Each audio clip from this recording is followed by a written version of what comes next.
ছোলে মশলা একটু অন্যরকমভাবে করেছি, দেখতে থাকুন। কাবলি ছোলা এটাকে আমি ওভারনাইট ভিজিয়ে রেখেছিলাম। এবার নুন হলুদ দিয়ে আমি 7-8টা সিটি দিয়ে নেব।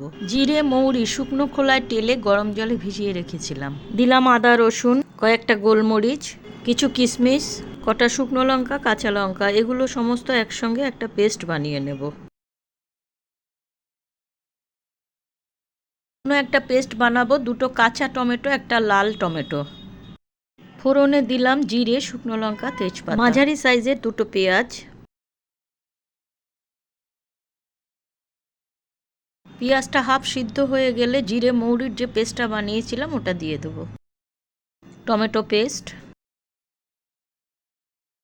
হলুদ, কাশ্মীরি রেড চিলি পাউডার 2 চামচ দিলাম। মশলার জলটাও দিয়ে দিলাম। পরিমাণ মতো নুন, সিদ্ধ করা কাবলি চানাটা, সিদ্ধ করা আলু আধ ভাঙা করে দিয়ে দিলাম গ্রেভিটা হওয়ার জন্য।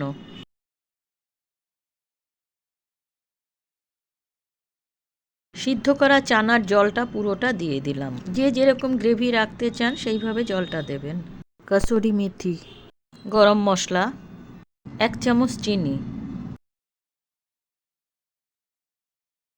20-25 মিনিট আমি একটু ঢেকে দিয়েছিলাম।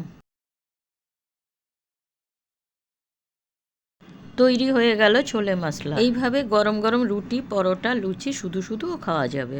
প্লিজ আমার ভিডিওটা যদি ভালো লাগে একটু লাইক কমেন্ট করবেন।